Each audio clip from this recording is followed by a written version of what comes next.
So I felt it's been important for me since Jerry Buss died. I really wanted to go to his funeral. I heard it was closed. I was in LA at the time. I should have gone. I should have texted Yosh Nakano or somebody like that because it would have been easy for me to do it. And, Matt Savage went, and Maria Ho and some other poker players went to the thing, and I hated missing it. So I wanted to, tell a story or two to the world about Jerry Buss. And, what I think is the 1997 or 98, right in that range, training camp. And I went to 3 or 4 Lakers training camps. But one year, we're in Hawaii. We're at the Prince Hotel. And Jerry has like the honeymoon, just pimped out suite. And it's me, and it's Johnny Chan, and it's Yosh Nakano, and it's Huck Seat. And so we start this Limit Hold'em game, and I don't know if Yosh was in this game, actually. We're in the honeymoon suite. And it's Jerry versus 3 world champions, Chan, Seed, and me. And I just remember, what an amazing room it was. And we had a great, we played till 5, 6 in the morning. And Jerry was nobody's slouch when it came to Limit Hold'em. I mean, he just crushed everybody for years. So he wins $70,000. I lost $35,000-ish. Huck lost $35,000-ish, and maybe Chan broke even in the game. We were playing 4 and 800 Limit Hold'em, and I just back then, you think I hate losing then.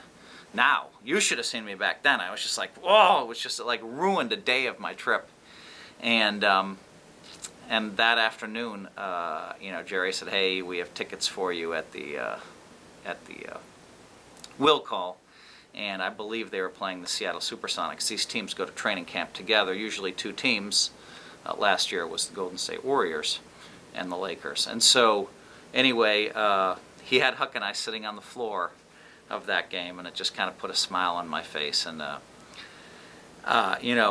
Jerry, I never heard him say a negative word about anybody ever.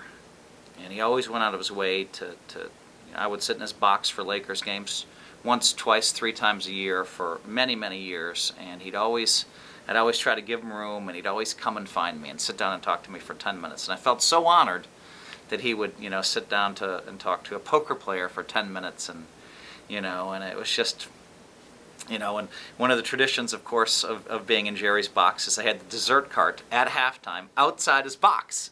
And that's just the way it was when they were, at the new building. I say the new building. They've been there a long time. I remember going to a game with Jerry and Frank at the Forum a long time ago. And it was maybe my first Lakers game with those guys. And they had the worst seats in the house. They were way back. At the time, Jerry and Frank Mariani, they sat together before they got their own separate, boxes. And so I was hassling him all through the first quarter. How can you guys sit behind the hoop with all the regularity way back here? Why aren't you on the floor? Why don't you have this great box? Blah, blah, blah, blah, blah. And finally they had enough.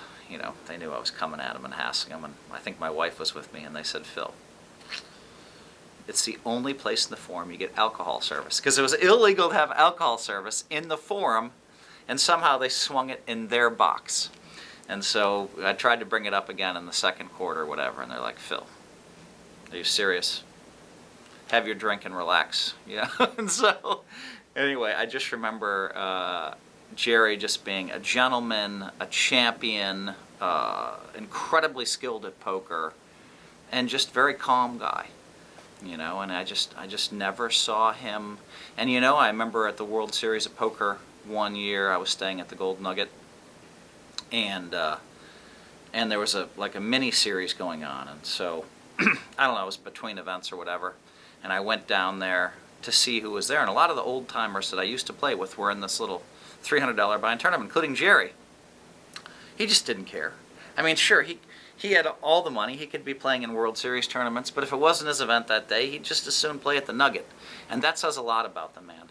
I once asked him, I said, "Jerry, why don't you fly private?" He's like, "Phil, I like flying with the fans, number one. And number two, numbers."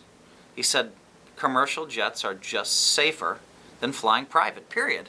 So Jerry was always flying Southwest with a Lakers, he'd wear his Lakers jacket, and people would recognize him and comment on the team. And I just thought he was a wonderful guy. And Jerry Buss, I'm going to miss you, my friend.